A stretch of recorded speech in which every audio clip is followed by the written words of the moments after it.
The private dining room at the harbor side looked perfect. I stood by the window overlooking Boston Harbor, watching the sunset paint the water orange and gold. 6 weeks of planning had led to this moment. Everything was exactly as I'd imagined it. The peonies I'd tracked down sat in crystal vases on every table. Out of season and expensive, but they were Claire's favorite. The menu featured all her preferred dishes.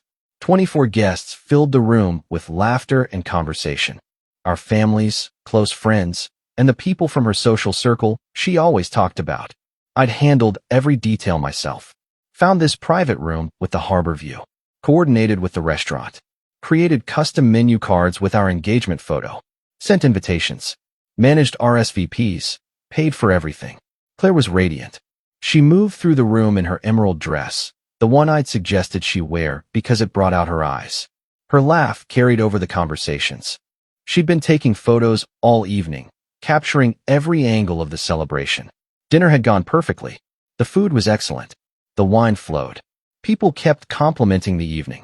Claire accepted each compliment with gracious smiles, never mentioning who'd planned it all. I didn't mind. I wasn't doing this for recognition.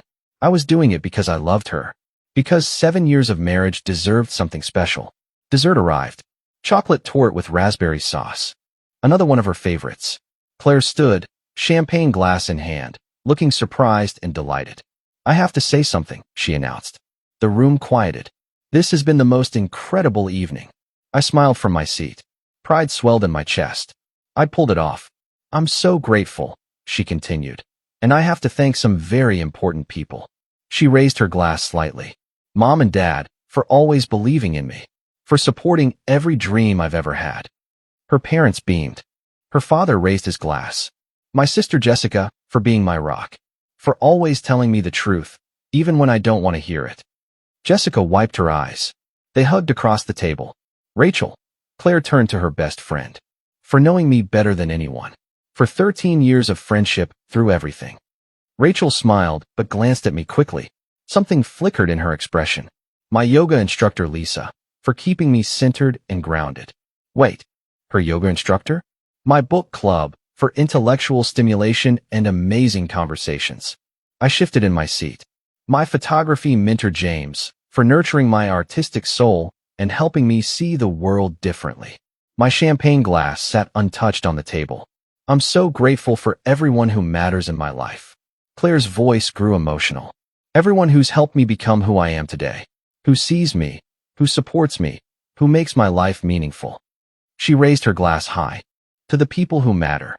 "To the people who matter," the room echoed. Everyone drank. Except me.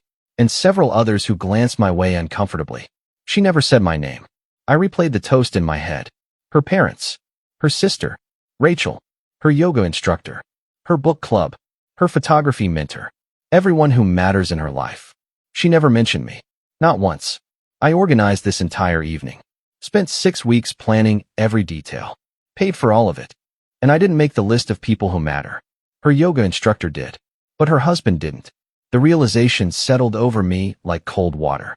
This wasn't an oversight. This wasn't nervousness making her forget. This was the truth. This was how she actually saw her life. And I wasn't in it. Not in any way that mattered to her. Rachel appeared beside me as the applause died down. "That was something," she said quietly. "It was honest," I replied. "Are you okay?" I looked at her. Really looked at her. Rachel had kind eyes. Concerned eyes. She'd noticed what Claire hadn't even thought about. "I'm perfect," I said. "Clear, actually." "David, You were going to say rough night?" She paused. "Yeah, actually. Last one, actually." Rachel's eyes widened. She understood immediately. I could see it in her face. She knew what I meant. And she didn't try to talk me out of it. "Good for you," she said softly. Claire was making rounds now, accepting congratulations. Taking selfies with guests. Posting to Instagram. I watched her laugh and pose and perform. She never once looked my way. I excused myself and stepped onto the restaurant's balcony. The cool September air felt good on my face. The harbor stretched out below, dark water reflecting city lights. The door opened behind me. "Rachel, you're really doing this?" she asked. "She just told me exactly where I stand," I said. "In front of 24 witnesses." "I'm sorry. Don't be. I needed to hear it." Inside, Claire was still glowing. Still the center of attention. still completely unaware that her marriage had just ended. The party wound down around 9. Guests began leaving, thanking me for a wonderful evening. I helped people with coats and coordinated ride shares. Claire's mother hugged me. You're too good to her, you know that? I'm beginning to realize exactly how good I've been, I said. She paused, hearing something in my tone. But she didn't ask. Claire's father shook my hand. Hell of a party you put together, son. Thank you, Robert. I'm glad she enjoyed it. That toast was, well, you know Claire. Center of her own universe. I do know, I said. Clearly. By 9:30, only a handful of guests remained.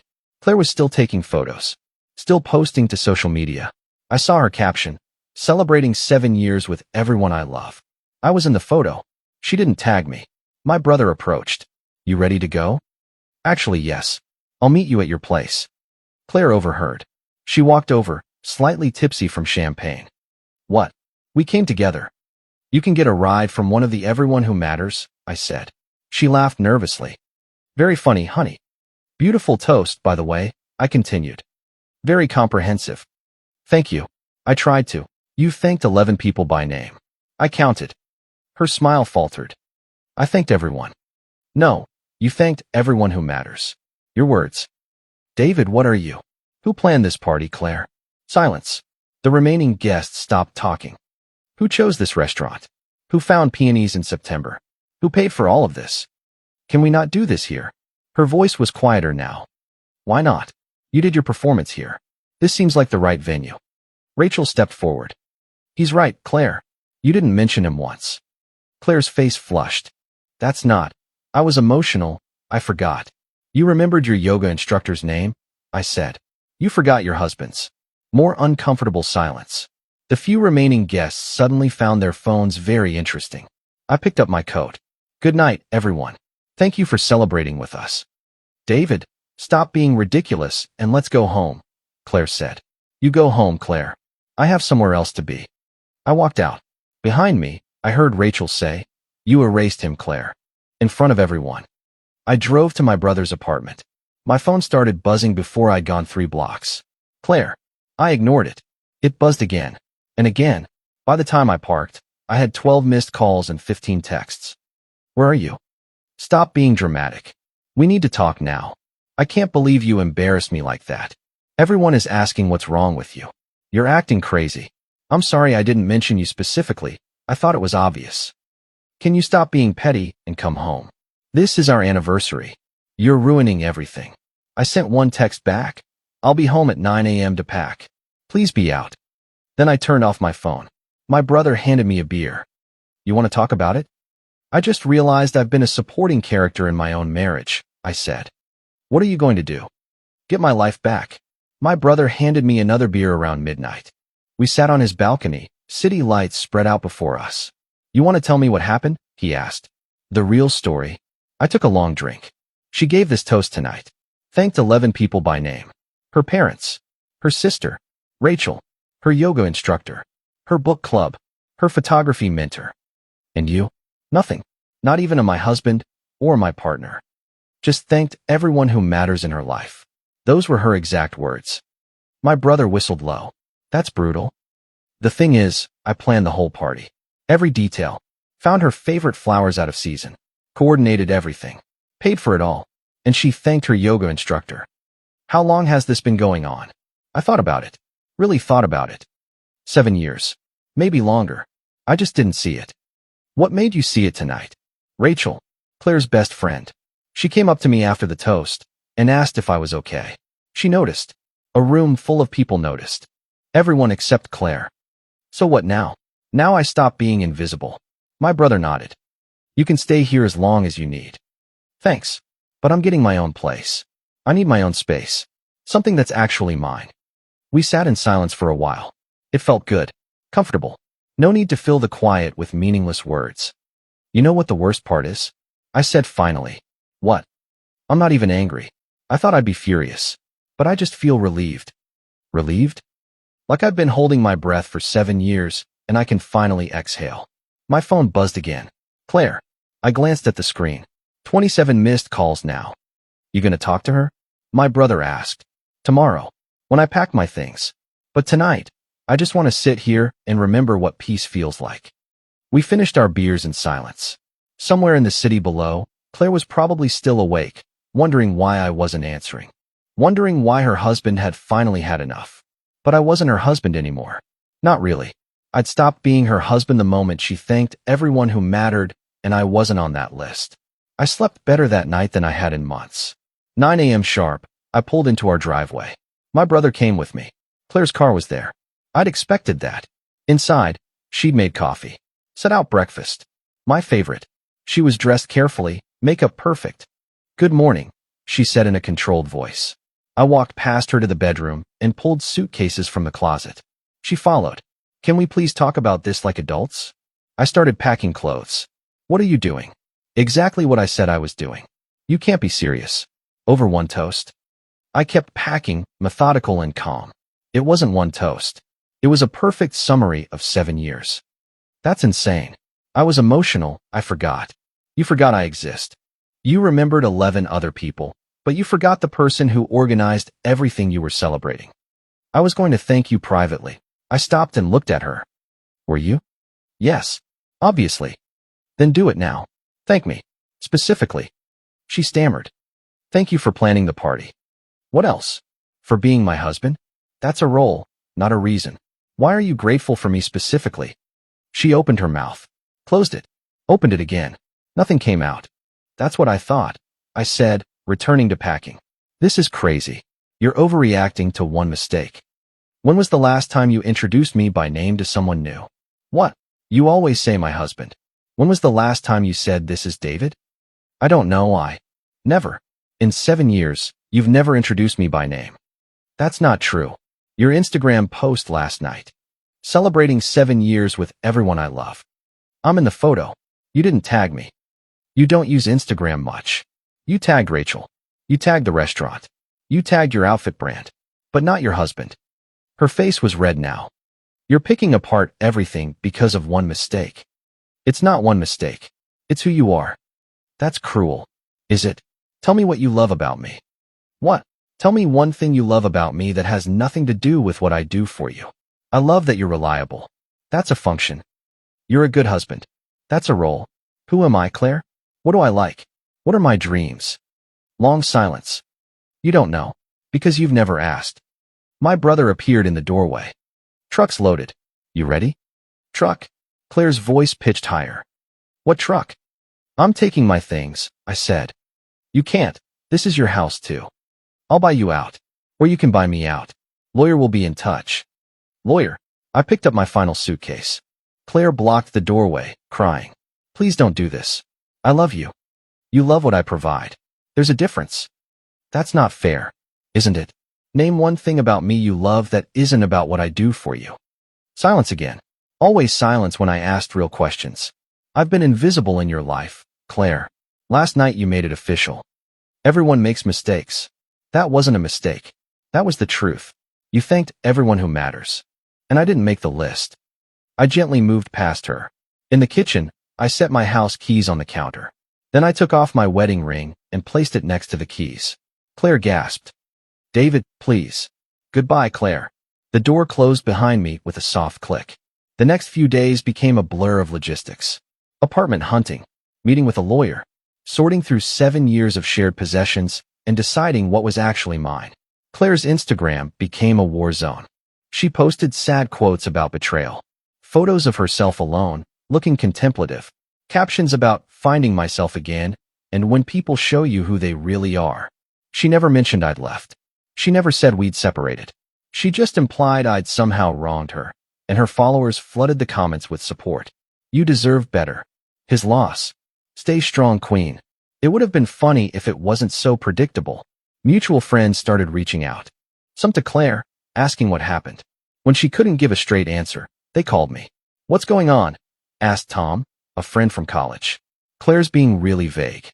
Ask her what she said in her anniversary toast," I replied. "What do you mean?" "Just ask her. See what she says." He called back an hour later. "Dude, she really didn't mention you?" "Not once." "That's cold." Word spread through our friend group. The story made its way from person to person, each retelling adding new details. Some people sided with Claire out of loyalty. But most, once they heard the full story, understood. My phone buzzed constantly. Texts from people I hadn't talked to in years. Heard about what happened. You okay? Always thought she took you for granted. About time you stood up for yourself. Claire started telling people I was having an affair. With Rachel, specifically. Rachel called me, frustrated. She's telling everyone we're together, Rachel said. That I stole you from her. Are you surprised? No. But it's annoying. Let her. The truth will come out. You're calmer than I expected. I'm free, Rachel. That's better than being right. 2 days later, Claire ambushed me in my brother's guest room when the doorbell rang. Rachel stood on the doorstep. Is David here? Claire's been calling me nonstop. My brother let her in. I came out of the guest room. She wants me to convince you to come back, Rachel said. What did you tell her? That she should have thought of that before the toast. Rachel sat down on the couch. Can I be honest with you? Please. I've been watching her treat you like furniture for years. I didn't say anything because it wasn't my place, but that toast was the worst thing I've ever seen. And I've seen a lot, including my own divorce. She says I'm overreacting. You're underreacting. You should have left years ago. Pounding on the door. Claire's voice. I know you're in there. David. Rachel. My brother looked at me. Should I call the cops? Let her in. This might as well happen. Claire burst through the door. She looked terrible. Hair uncombed, eyes red, wearing sweatpants. She saw Rachel and her face twisted. Of course you're here.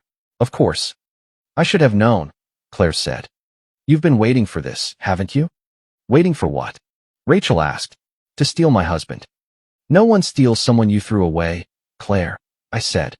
I didn't throw you away. I made one mistake. Rachel stood up. It wasn't one mistake.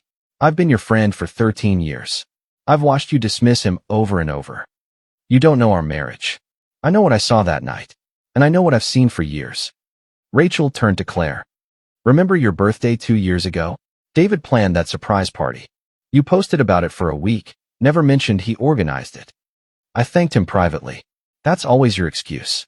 Private thanks for public erasure. Your promotion last year, Rachel continued. Who coached you for the interview? Claire's voice was small. David did. And what did you post? Manifested this opportunity through positive energy and self-belief. I remembered that caption, word for word. You've been taking credit for his support for years, Claire, Rachel said. Do you know what he does for you? Rachel asked. Of course I do. Say it. Out loud. List it. We both contribute. He pays the mortgage.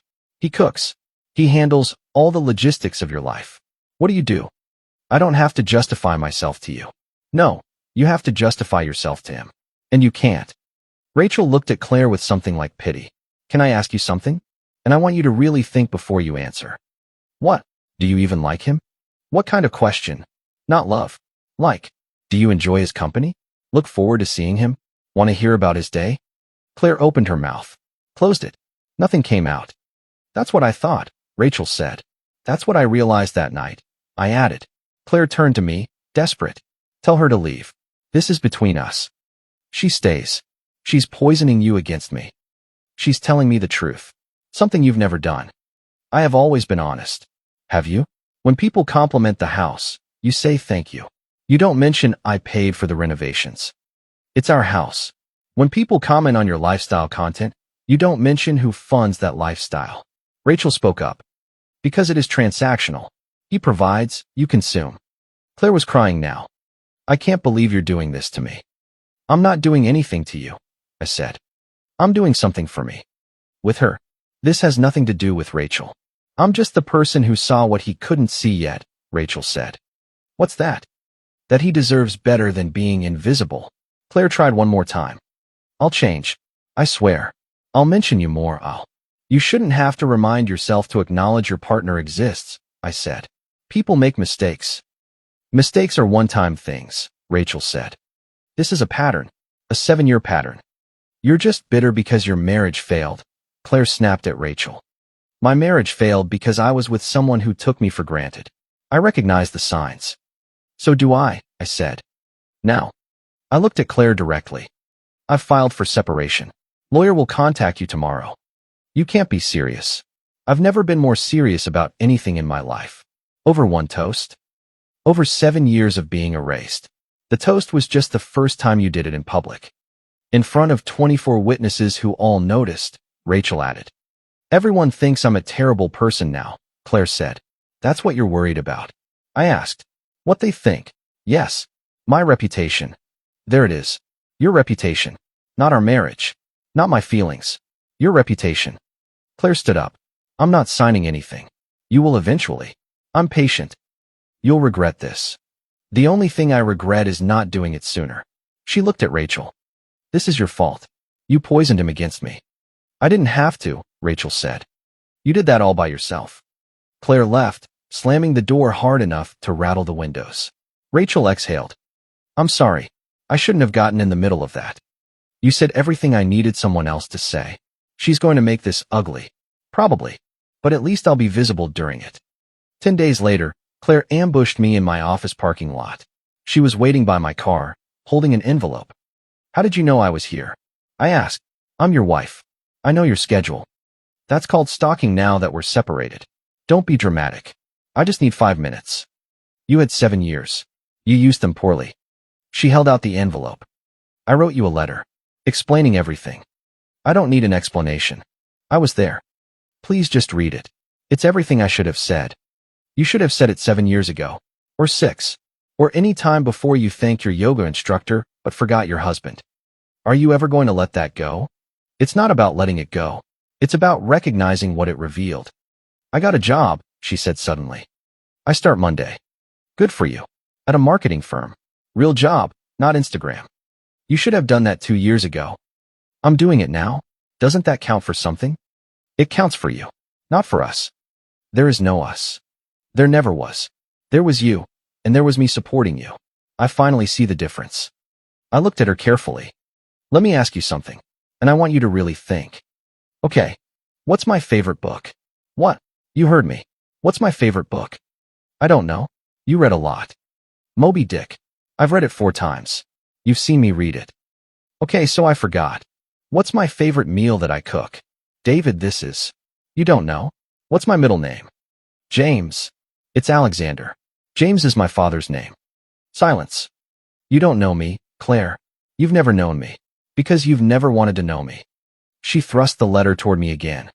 Please just read the letter. What does it say? Read it and find out. Summarize it for me right now. If you wrote it, you remember what it says. It says I'm sorry, and I want to fix things, and I realize I took you for granted. You realize it now? After I left? Not during the 7 years when you were doing it? People don't always see their mistakes until there are consequences. That's called not caring until it affects you. I opened my car door. I don't want your letter. I don't want your apologies. I don't want your sudden self-awareness now that you're alone. What do you want? To be visible. To be valued. To be seen. I see you. No, you see someone who makes your life work. That's not the same thing. I can change. You already said that. Actions matter, not promises. Then give me a chance to show you. You had 7 years of chances. You spent every one of them making me disappear. I got in my car. She stood there holding the unread letter. I love you, she called out. I paused, window down. You love what I did for you. You still don't know the difference. I drove away. In my rearview mirror, she stood in the parking lot, finally understanding she'd lost. The apartment search took 3 days. I looked at a dozen places before finding the right one. Small 1-bedroom in the north end. Hardwood floors. Brick walls. A tiny balcony overlooking the street. The landlord showed me around. It's not much, he said apologetically. It's perfect, I replied. It was mine. That made it perfect. I signed the lease that afternoon. Moving in was surprisingly easy. I didn't have much. Most of what filled our house was hers. Her furniture. Her decorations. Her vision of what our life should look like. I bought a bed. A couch. A small table. Essentials. Everything else could wait. Rachel came by the second day, carrying a box. Housewarming gift, she said. Inside was a coffee maker, some mugs, and a copy of Moby Dick. I already have Moby Dick, I said, smiling. I know, but this one's a first edition. Found it at a used bookstore.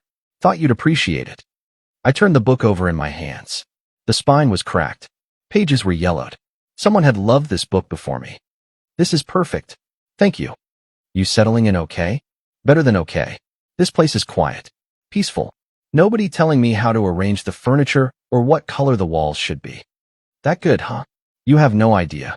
We had coffee on my balcony. Watch people walk by below. No agenda. No performance. Just two people enjoying the afternoon. Can I ask you something? Rachel said. Sure. Do you regret it?